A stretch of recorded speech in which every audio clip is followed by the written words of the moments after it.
আপনাদের সবাইকে সবাইকে সবাইকে সবাইকে নমস্কার জানাচ্ছে আপনাদের সৌমিত্র বসু। সবাইকে অজস্র শুভকামনা জানাচ্ছে, সবাইকে স্বাগত জানাচ্ছে আজকের এই শরণাগত অনুষ্ঠানে এবং সবাইকে শুভ সকাল জানাচ্ছে। সবাইকে শুভ সকাল, যারা শরণাগত শুনছেন, যারা শুনছেন না, যারা শরণাগতকে পছন্দ করেন না, যারা পছন্দ করেন, যারা শরণাগতর ব্যাপারে নির্বিকার, তাদের সবাইকে শুভেচ্ছা জানাচ্ছে। বেনি মাধবশীলের পঞ্জিকা অনুযায়ী আজকের দিনটার কথা বলি। আজকে 23শে অগ্রহায়ণ 1431, ইংরেজি 9ই ডিসেম্বর 2024, সোমবার। আজকে নবমী। সূর্যোদয়ের সময় সকাল 6টা বেজে 11 মিনিট, সূর্যাস্তের সময় বিকেল 4টে বেজে 49 মিনিট। নক্ষত্র পূর্ব ভাদ্রপদ। আজকে জন্মে কুম্ভ রাশি, শূদ্রবর্ণ, মতান্তরে বৈশ্যবর্ণ, নরগণ। দিনের বেলা 7টা বেজে 35 মিনিট গতে মীন রাশি, বিপ্রবর্ণ।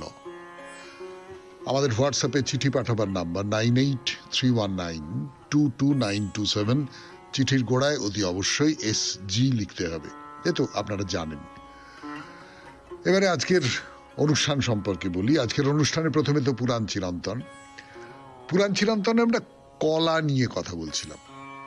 নাচ গান মহাভারতে আছে, মহাভারতে অর্জুনের কথা বলেছিলাম।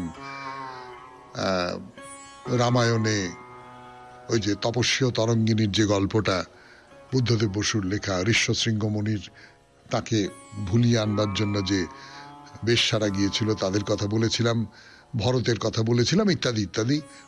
পুরাণে নানান রকম ভাবে এই নাচ গান শিক্ষার প্রসঙ্গ চলে এসেছে। তো এই নিয়ে কথা বলবো। তারপরে চলে যাব স্বামী বিবেকানন্দের রচনা থেকে পাঠ। এই পর্বে মানুষের যথার্থ স্বরূপ, তাই নিয়ে স্বামীজির লেখা, সেই লেখার খানিকটা অংশ পড়ে শোনাবো। তারপর ঠাকুর শ্রী রামকৃষ্ণ পরমহংসদেবের কথামৃত থেকে পাঠ, স্বামী লোকেশ্বরানন্দের রচনা থেকে পাঠ, আপনাদের চিঠিপত্র এবং শেষে বাইরে দূরে। আমরা এখন গুজরাটে আছি। গুজরাটের অম্বাজির মন্দির, সেই মন্দির দেখে আর এক মন্দিরের দিকে যাবার প্ল্যান করছি।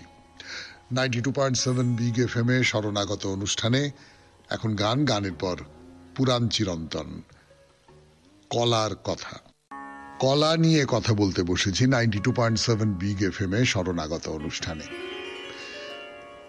এই যে রামায়ণে বা মহাভারতেও ধরুন নানান শিল্পকলার কথা বলা হচ্ছে।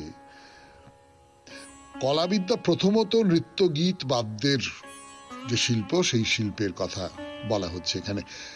কলা মানে তাই নাচ গান বাজনা এই সমস্ত। কিন্তু আস্তে আস্তে আস্তে আস্তে যেটা দাঁড়ালো, এই যে নাচ গান বাজনা, এগুলো কেন কেন এরা জীবনের সৌন্দর্যকে বাড়িয়ে তোলে।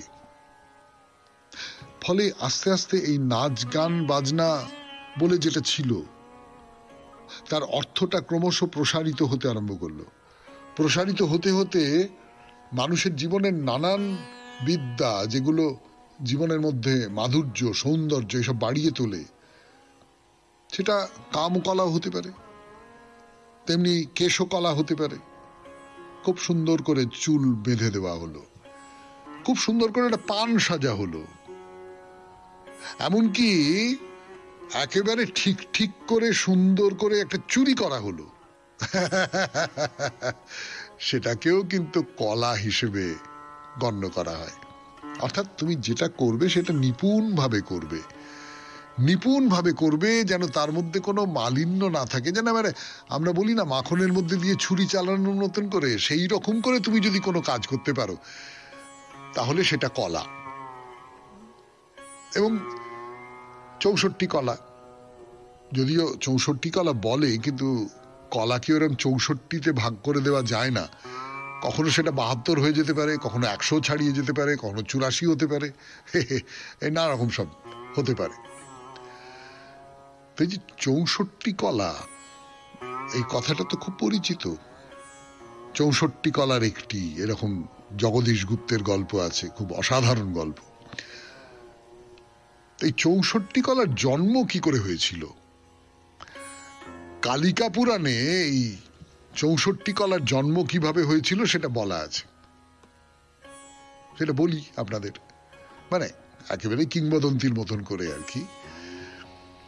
ব্রহ্মার মন থেকে মন্মথ কামদেবের সৃষ্টি করলেন, তারপর সমস্ত জগৎ এবং প্রাণীদের উপরে সেই কামদেবের একটা প্রভাব সেটা প্রতিষ্ঠিত হলো।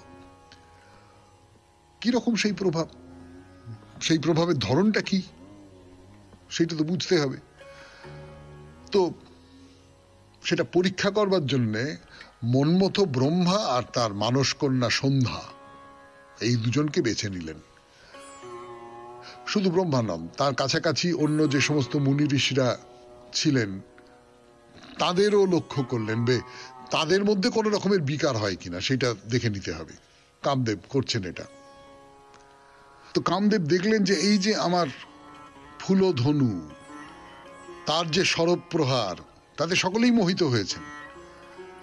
ব্রহ্মার শরীরের মধ্যে নানান রকমের বিকার দেখা দিচ্ছে, সন্ধ্যার শরীরে নানান রকমের হাবভাব দেখা দিচ্ছে, এবং এই 64 কলা তার সৃষ্টি হলো। না, কালিকা পুরাণ খুব প্রধান পুরাণ নয়, অর্বাচীন পুরাণ। সেই জন্যে 64 কলার জন্ম যেভাবেই হয়ে থাকুক না কেন সেইটা একটা অর্বাচীন বিবরণ।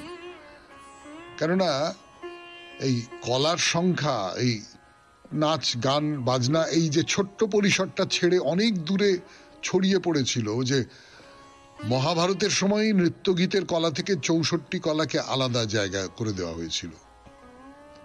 মহাভারতে অনুশাসন পর্ব, সেখানে কেমন করে তুমি অনেকদিন বাঁচবে, তার জন্য তুমি কি কি করবে না করবে সে সমস্ত বলা হচ্ছে।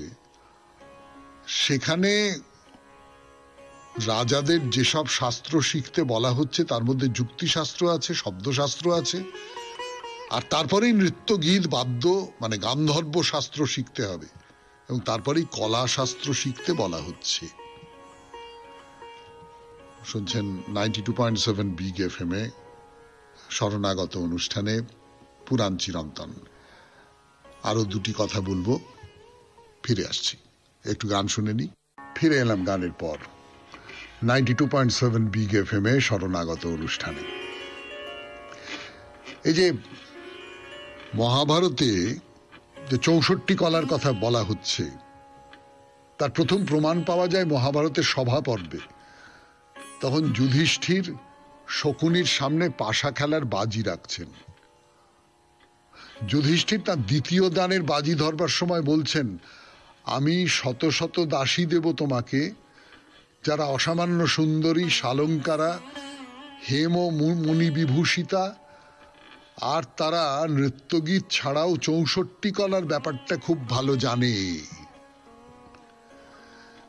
যুধিষ্ঠির পাশা খেলায় বাজি রাখছেন সেই সমস্ত দাসীদের, অন্যান্য গুণের বাইরে তারা 64 কলাটা খুব ভালো করে জানে। নৃত্যগীতের কথা তো বলছেনই, বলছেন তার বাইরের 64 কলা। এবং সেই অনুশাসন পর্বে গর্গমুনি বলছেন, আমার 64 কলার পূর্ণ জ্ঞান আছে, কলার অঙ্গ প্রত্যঙ্গ 64টি। তার মানে 64 কলার কথা কিন্তু মহাভারতের যুগ থেকে প্রচলিত ছিল, কিন্তু এই 64 কলা কোনটা কোনটা সেইটা ওরকম করে মহাভারতে বলা হয়নি।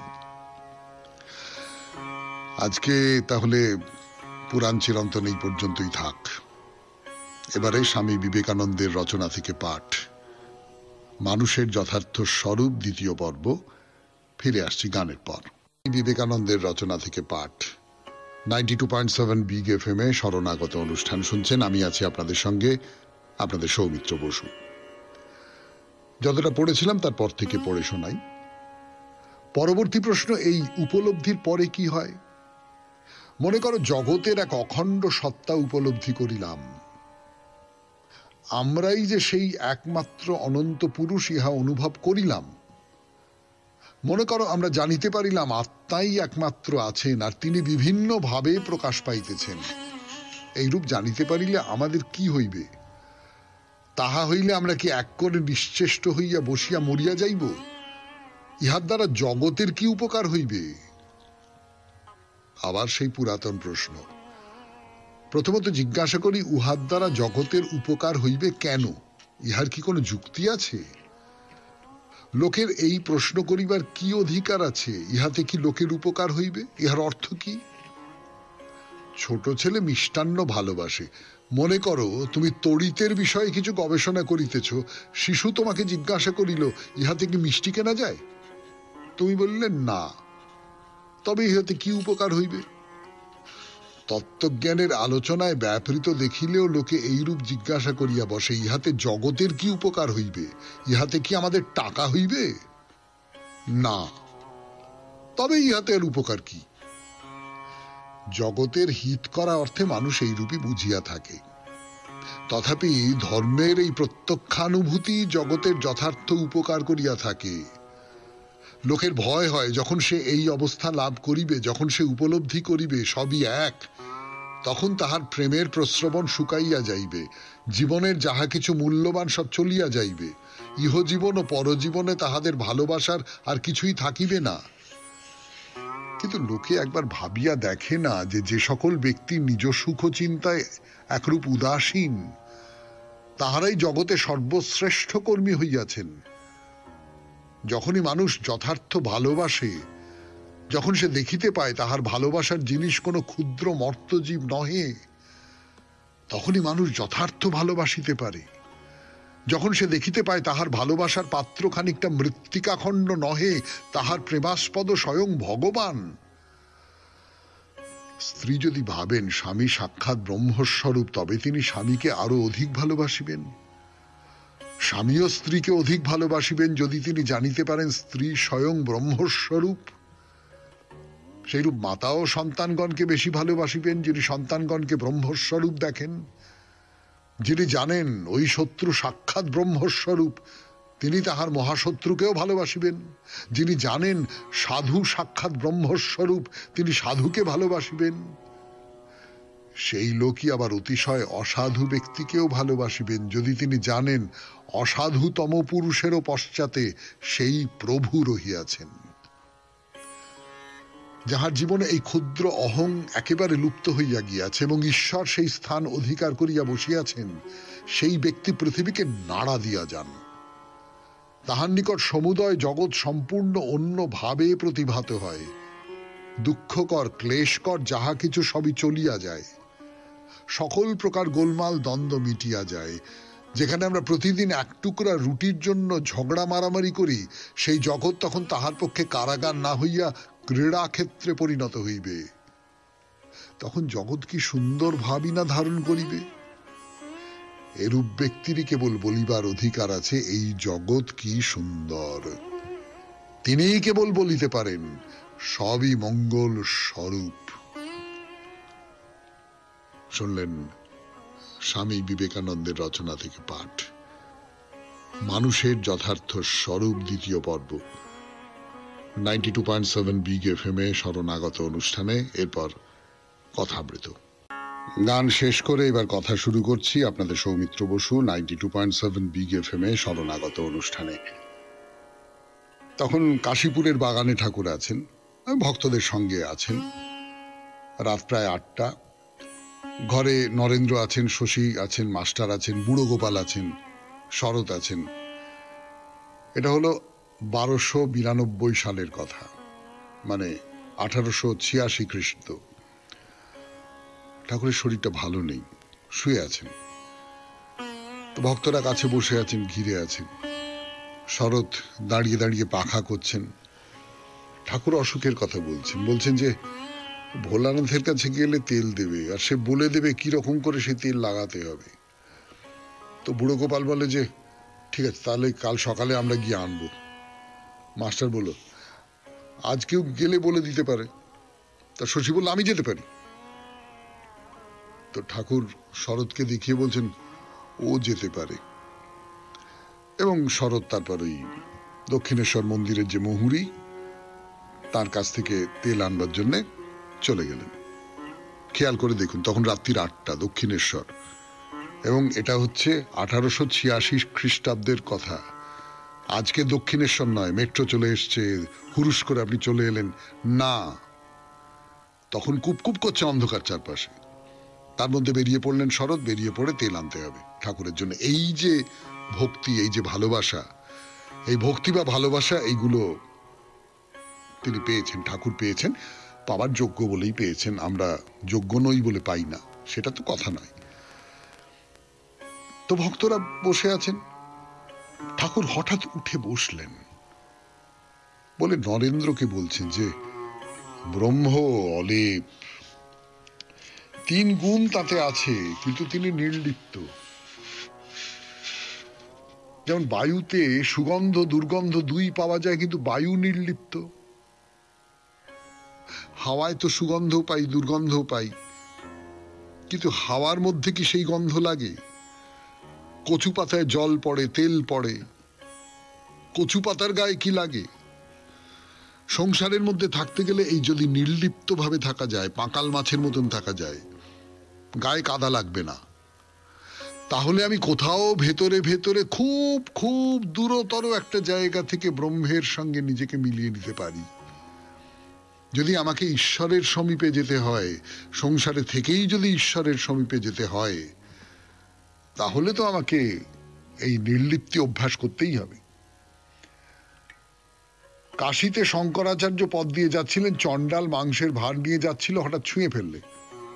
তো শঙ্কর বলল, তুই ছুঁয়ে ফেললি? চণ্ডাল বলল, ঠাকুর তুমিও আমাকে ছোঁনি, আমিও তোমাকে ছুঁইনি, আত্মা নির্লিপ্ত, তুমি সেই শুদ্ধ আত্মা।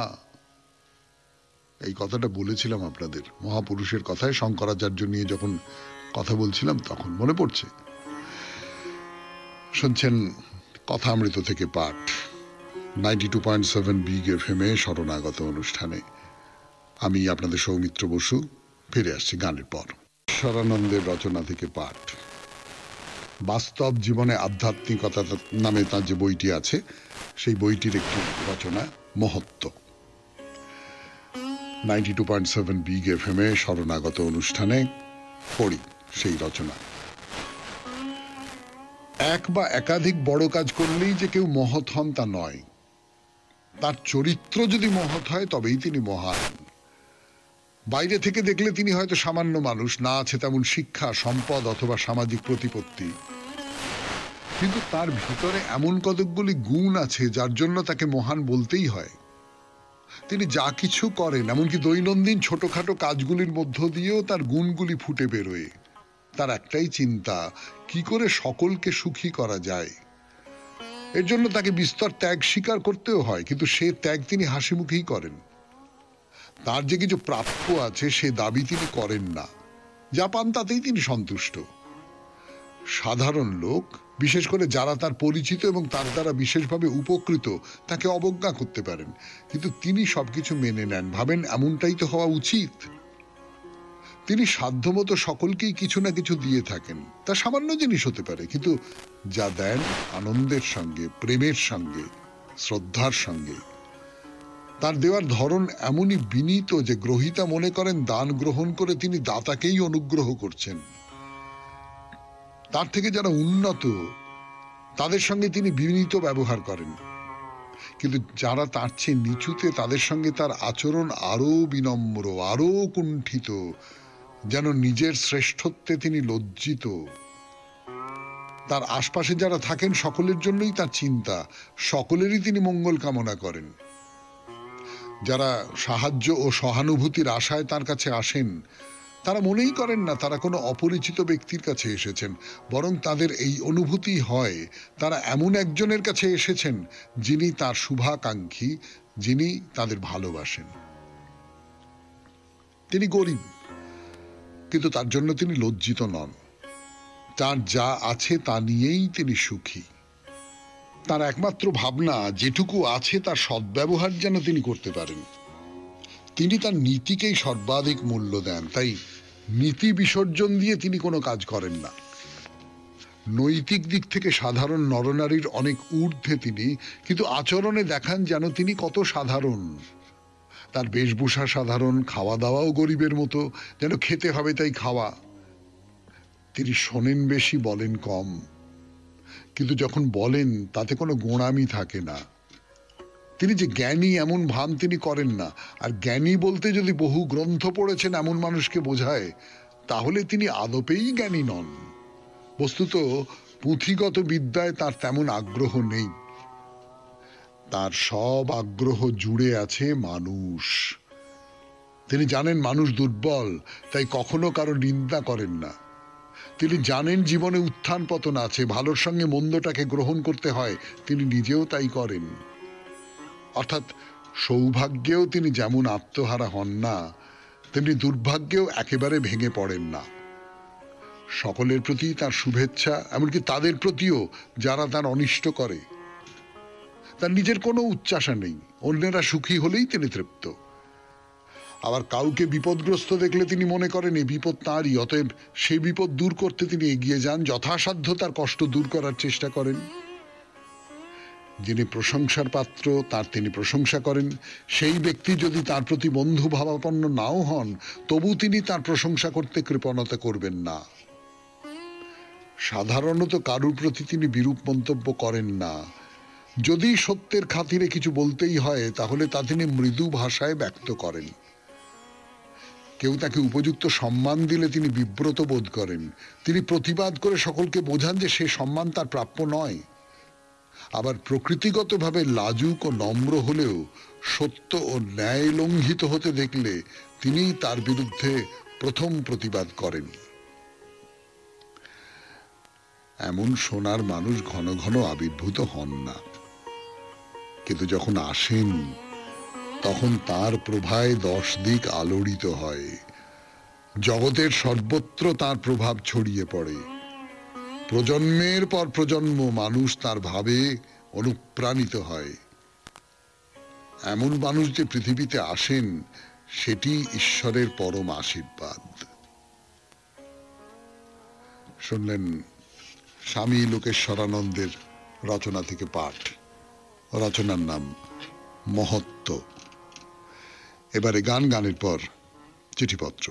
স্বামী লোকেশ্বরানন্দের রচনা থেকে পাঠ। বাস্তব জীবনে আধ্যাত্মিকতা নামে তার যে বইটি আছে, সেই বইটির একটি রচনা মহত্ব।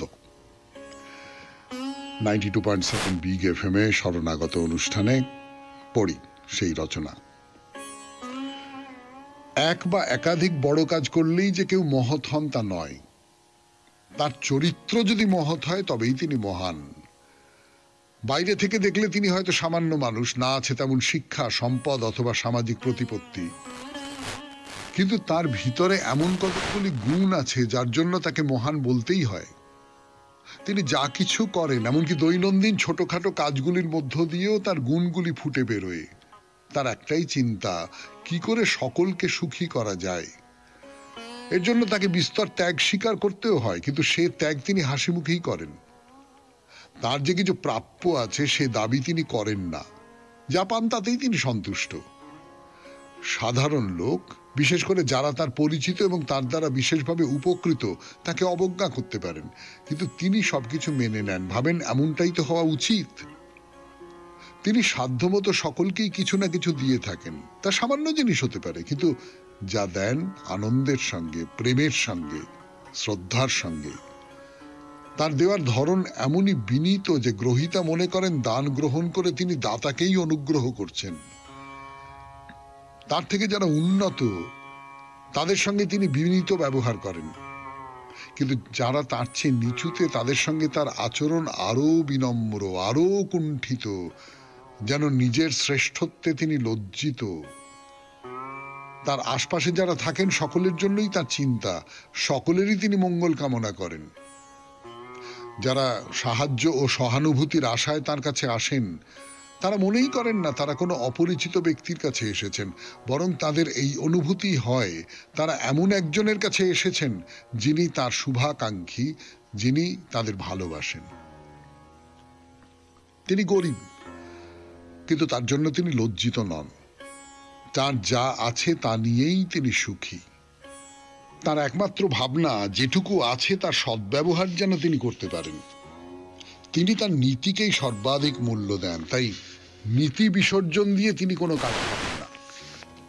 নৈতিক দিক থেকে সাধারণ নরনারীর অনেক ঊর্ধ্বে তিনি, কিন্তু আচরণে দেখান যেন তিনি কত সাধারণ। তার বেশভূষা সাধারণ, খাওয়া দাওয়াও গরিবের মতো, যেন খেতে হবে তাই খাওয়া। তিনি শোনেন বেশি, বলেন কম, কিন্তু যখন বলেন তাতে কোনো গোঁড়ামি থাকে না। তিনি যে জ্ঞানী এমন ভান তিনি করেন না। আর জ্ঞানী বলতে যদি বহু গ্রন্থ পড়েছেন এমন মানুষকে বোঝায়, তাহলে তিনি আদপেই জ্ঞানী নন। বস্তুত পুঁথিগত বিদ্যায় তার তেমন আগ্রহ নেই। তার সব আগ্রহ জুড়ে আছে মানুষ। তিনি জানেন মানুষ দুর্বল, তাই কখনো কারো নিন্দা করেন না। তিনি জানেন জীবনে উত্থান পতন আছে, ভালোর সঙ্গে মন্দটাকে গ্রহণ করতে হয়, তিনি নিজেও তাই করেন। অর্থাৎ সৌভাগ্যেও তিনি যেমন আত্মহারা হন না, তেমনি দুর্ভাগ্যেও একেবারে ভেঙে পড়েন না। সকলের প্রতি তার শুভেচ্ছা, এমনকি তাদের প্রতিও যারা তার অনিষ্ট করে। তার নিজের কোনো উচ্চাসা নেই, অন্যেরা সুখী হলেই তিনি তৃপ্ত। আবার কাউকে বিপদগ্রস্ত দেখলে তিনি মনে করেন এই বিপদ তাঁরই, অতএব সেই বিপদ দূর করতে তিনি এগিয়ে যান, যথাসাধ্য তার কষ্ট দূর করার চেষ্টা করেন। যিনি প্রশংসার পাত্র তার তিনি প্রশংসা করেন। সেই ব্যক্তি যদি তার প্রতি বন্ধু ভাবাপন্ন নাও হন, তবু তিনি তার প্রশংসা করতে কৃপণতা করবেন না। সাধারণত কারুর প্রতি তিনি বিরূপ মন্তব্য করেন না। যদি সত্যের খাতিরে কিছু বলতেই হয়, তাহলে তা তিনি মৃদু ভাষায় ব্যক্ত করেন। কেউ তাকে উপযুক্ত সম্মান দিলে তিনি বিব্রত বোধ করেন। তিনি প্রতিবাদ করে সকলকে বোঝান যে সে সম্মান তার প্রাপ্য নয়। আবার প্রকৃতিগতভাবে লাজুক ও নম্র হলেও সত্য ও ন্যায় লঙ্ঘিত হতে দেখলে তিনিই তার বিরুদ্ধে প্রথম প্রতিবাদ করেন।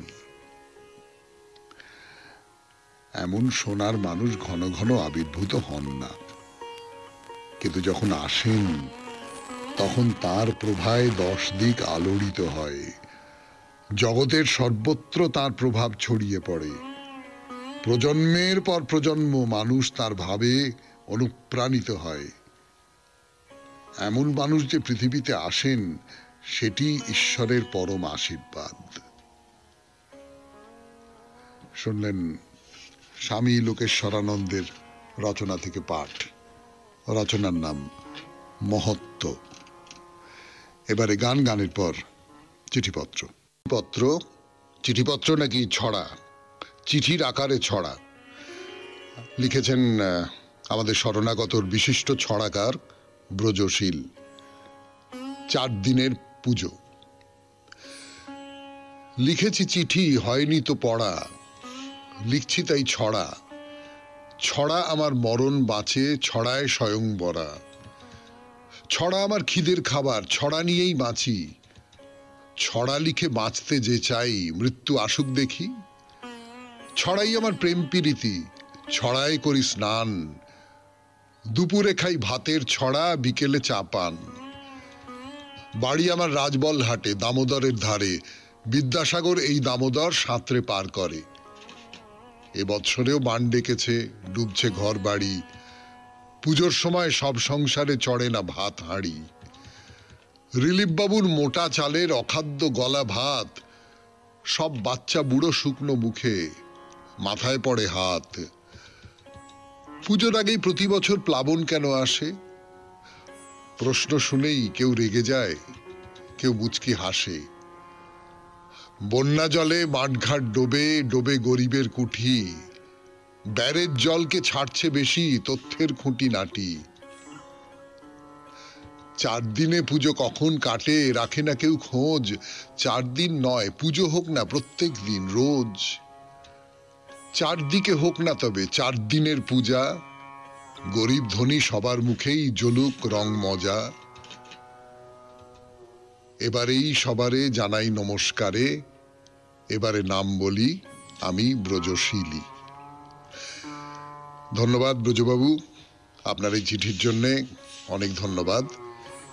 এরপর গান, গানের পর বাইরে দূরে 92.7 বিগ FM এ শরণাগত অনুষ্ঠানে আমি আছি আপনাদের সঙ্গে, আপনাদের সৌমিত্র বসু। আমরা এখন আছি গুজরাটে। গুজরাটে অম্বাজির মন্দির, অম্বাজির মন্দির থেকে আর এক রকমের মন্দিরে যাব আমরা, কিন্তু যাব একটু পরে। তার আগে অম্বাজির মন্দির নিয়ে আরো দু একটা কথা একটু বলে নিই।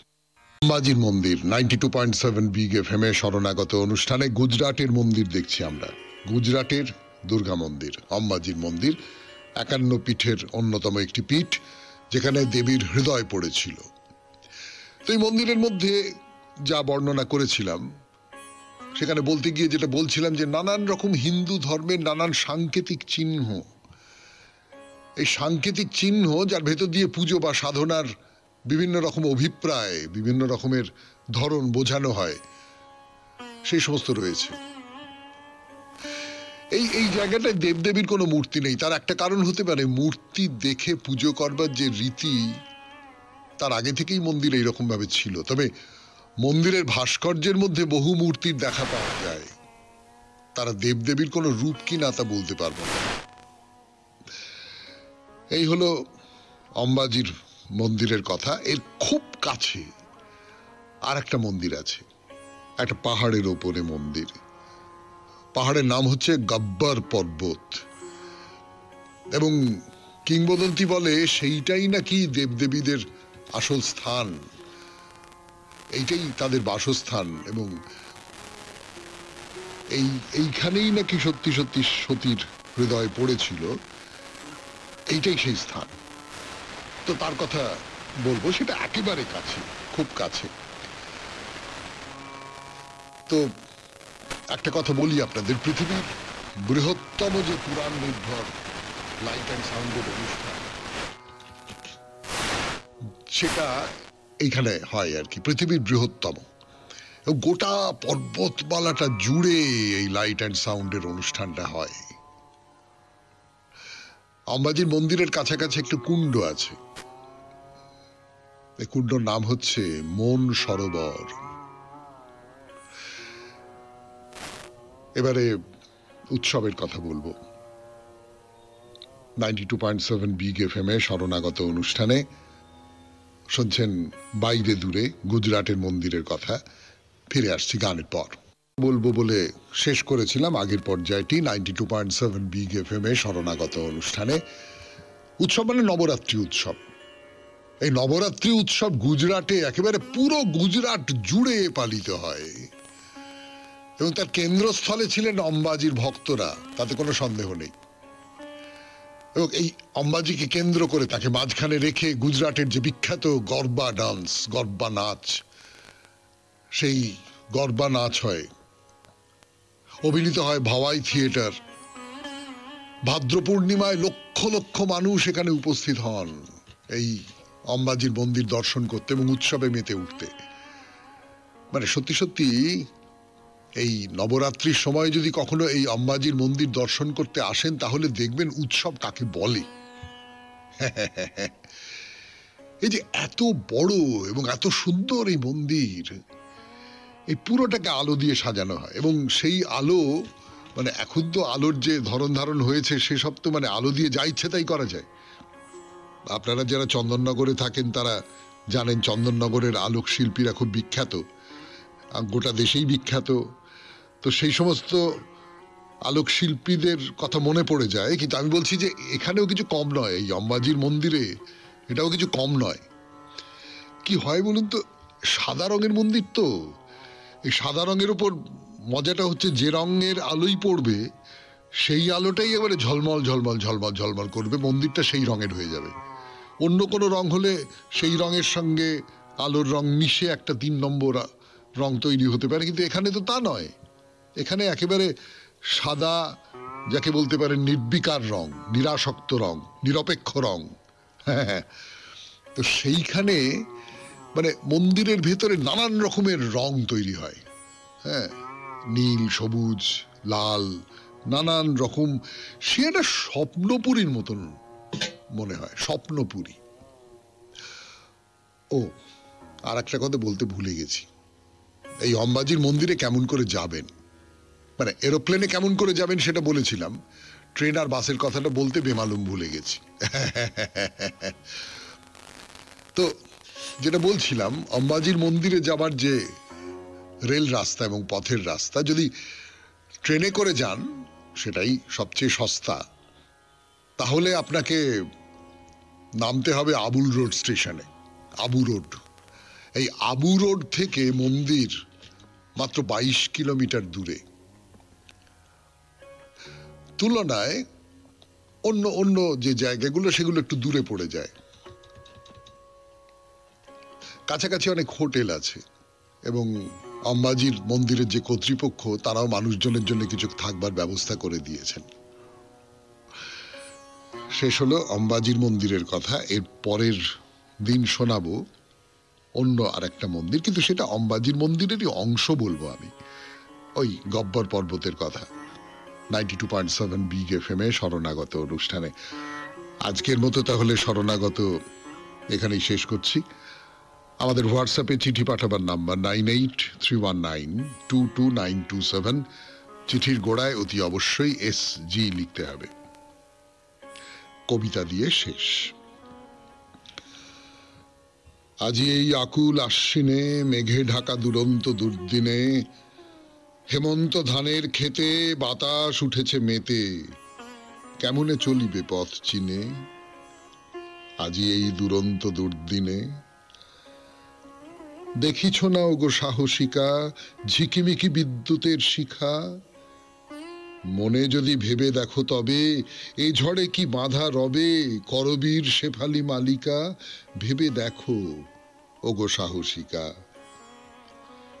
আজিকার এমন ঝঞ্ঝায় নুপুর বাঁধে কি কেহ পায়, যদি আজি বৃষ্টি জল ধুয়ে দেয় নীলাঞ্চল, গ্রামপথে যাবে কি লজ্জায় আজিকার এমন ঝঞ্ঝায়। হেউতলা শোনো কথা শোনো, দুয়ার কি খোলা আছে কোনো, এ বাঁকা পথের শেষে মাঠ যেথা মেঘে মেশে, বসে কেহ আছে কি এখনো এ দুর্যোগে। শোনো গো শোনো, আজ যদি দ্বীপ জালে দ্বারে, নিবে কি যাবে না বারে বারে, আজ যদি বাজে বাঁশি, গান কি যাবে না ভাসি, আশ্বিনের অসীম আধারে, ঝড়ের ঝাপটে বারে বারে। মেঘ যদি ডাকে গুরু গুরু, নৃত্য মাঝে কেঁপে ওঠে উরু, কাহারে করিবে রোষ, কার পরে দিবে দোষ, বক্ষ যদি করে দুরু দুরু, মেঘ ডেকে ওঠে গুরু গুরু।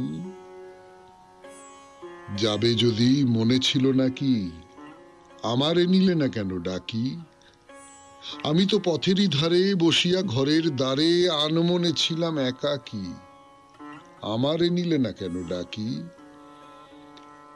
কখন প্রহর গেছে বাজি, কোনো কাজ নাহি ছিল আজি, ঘরে আসে নাই কেহ, সারাদিন শূন্য গেহ, বিলাপ করেছে তরুরাজি, কোনো কাজ নাহি ছিল আজি। যত বেগে গরজিত ঝড়, যত মেঘে ছাইত অম্বর, রাত্রে অন্ধকারে যত পথ অপুরাণ হতো, আমি নাহি করিতাম ডর, যত বেগে গরজিত ঝড়। বিদ্যুতের চমকানি কালে এবক্ষ নাচিত তালে তালে, উত্তরে উড়িত মম উন্মুখ পাখার সম, মিশে যেতে আকাশে পাতালে বিদ্যুতের চমকানি কালে। তোমায় আমায় একত্তর সে যাত্রা হইত ভয়ঙ্কর, তোমার নূপুর আজি প্রলয়ে উঠিত বাজি, বিজুলি হানিত আঁখি পর, যাত্রা হতো মত্ত ভয়ঙ্কর। কেন আজি যাও একাকিনী, কেন পায়ে বেঁধেছ কিঙ্কিনী, এ দুর্দিনে কি কারণে পড়িল তোমার মনে বসন্তের বিস্মৃত কাহিনী, কোথা আজি যাও একাকিনী। খুব ভালো থাকবেন, আনন্দে থাকবেন।